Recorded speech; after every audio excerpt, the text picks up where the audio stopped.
How do you decide what to spend your cycling money on?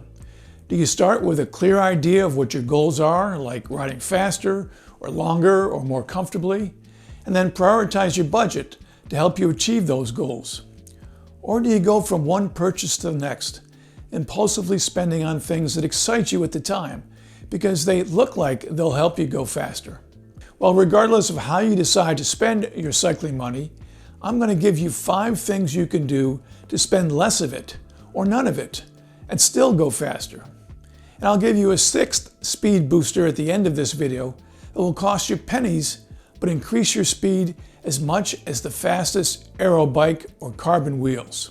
Hi, I'm Steve from InTheKnowCycling.com, the gear review site and channel for cycling enthusiasts. Okay, let's roll.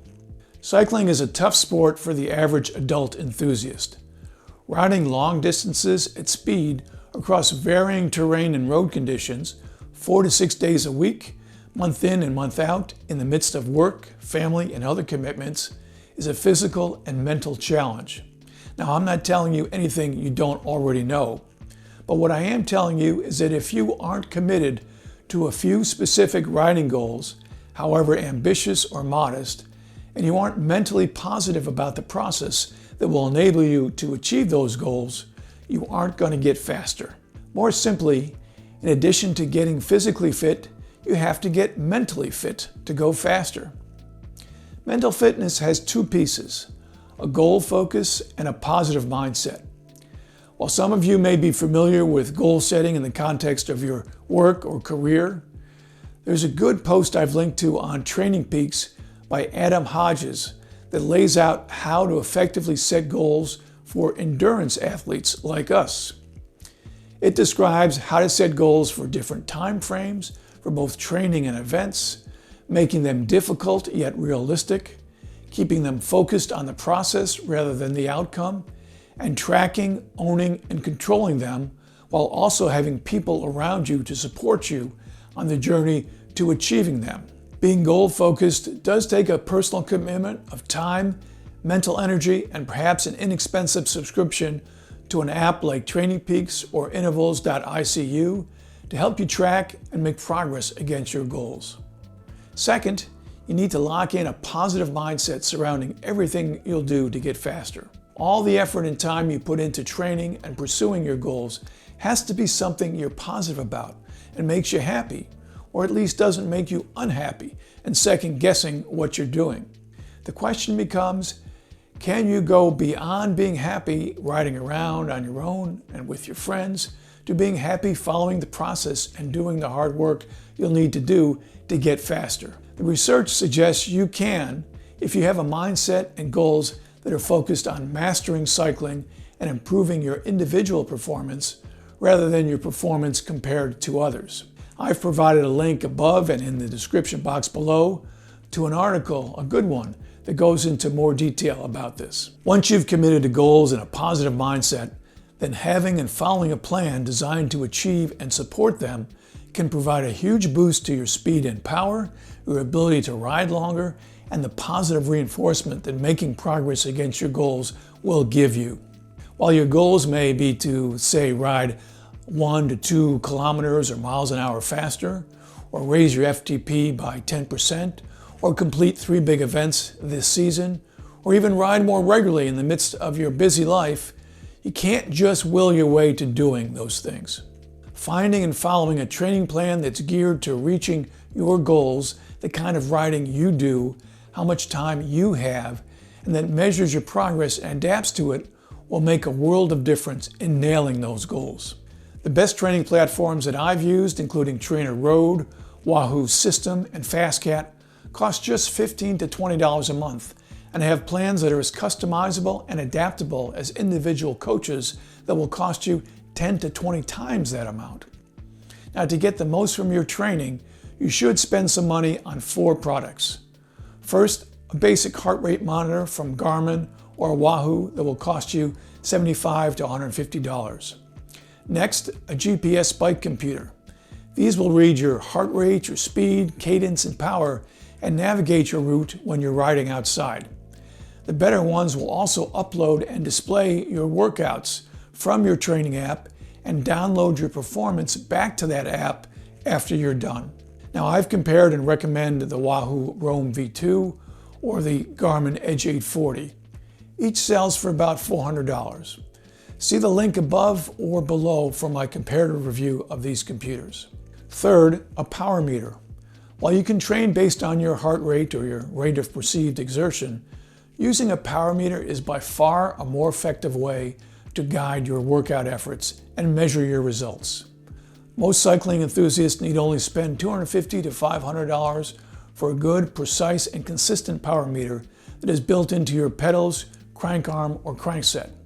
You can spend more on additional functionality, but you really don't need more than a single-sided solution, as I explain in the review I've linked you to above and below. Lastly, get an indoor trainer. If you're a true enthusiast, you'll likely ride 4 to 6 days a week year-round. And for most of us, that means spending a fair amount of time riding on an indoor trainer due to the bad weather outside, or having limited available time to do your training, or not having the ideal terrain outside to do a workout that calls for example, a consistent long flat section or a consistent uphill climb. Now, indoor trainers start at $150 to $300 for a set of rollers or a fluid trainer, but smart trainers that go for $500 to $1,000 can give you more precise and effective training workouts. Now, if I haven't blown through your cycling budget yet, and more importantly, if I have, stick around because I've got 4 more ways to tell you about how to go faster, and that are all free. If you like what you're seeing, feel free to like and subscribe to this channel. It's independent and free of sponsors, ads, or membership appeals clogging up your viewing experience. Thanks. Now, here are several free ways to ride faster and enjoy your time more on your bike. First, improve your technique. Ask yourself, how good are you at putting effort into every part of your pedal stroke?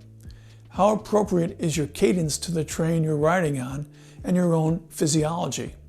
How steady do you hold that cadence? Are you a quick, agile, smooth bike handler? Do you brake at the right times, corner well, and accelerate out of those turns? Do you draft and paceline well? Do you use a paceline or your riding partners to manage your energy optimally over a long ride? Well, if you're an experienced roadie, you likely have established techniques and skills for all these things. But ask yourself, are they optimum? If you are a less experienced or less skilled cycling enthusiast, these techniques can offer big opportunities to gain speed and endurance. And I discuss each technique in more depth and provide suggestions in the link above and below. Second, position yourself better on your bike. As I expect you know, your body creates more drag on your speed than your bike frame or components or any of the clothes you wear. Now, while most of us don't want to ride in an aero position all the time the way a time trialist does, we can ride more effectively with less drag by consciously making a few changes to the position we may naturally take on the bike. As you can see in this graphic, you can reduce your drag by nearly 15% or 60 watts over the standard endurance rider's position with your hands on your hoods and lowering your torso so that your forearms are horizontal. You'll pick up a lot of free speed doing this, and the longer you can hold this position over the course of a ride, the more you'll increase your average speed. That's a far bigger improvement that you can get from buying the most aero bike or wheels, and all it will cost you is adding core strength so you can hold that position when you're riding solo or on the front during a group ride. Third, eat and sleep better. Fueling yourself the right way before, during, and after your ride will give you the energy to go faster, keep your power and speed where you want it throughout a ride, and be ready to do it all over again the next day. Eating right during the week and year and adding some resistance training will help you reduce or keep you from adding unnecessary body fat and optimize your body composition and your weight for maximum power output. Similarly, sleeping longer, more consistently, and with fewer interruptions will help you get the most out of your rides. I know, this is Captain Obvious stuff. There's a ton of research out there and info that shows how to do it and what the payoff is. But think about it for a minute. Do you follow a plan to fuel each of your rides? Do you eat right throughout the year? Do you have or try to keep a consistent sleep schedule? If you do, that's good. If not, Build a fueling plan and sleep schedule and commit to them. They will make you faster. Now, I've written a guide about how to fuel your rides and another about the best products to use during each of those rides to meet your fueling targets. Links above and below. And that bonus speed booster I told you about at the top? Shave your legs regularly. If yours are naturally hairy, spending a few pennies a week to keep them smooth will save you 5 watts if you ride at 30 kilometers an hour or 18 miles an hour, or as much as 15 watts at 45 kilometers or 28 miles an hour.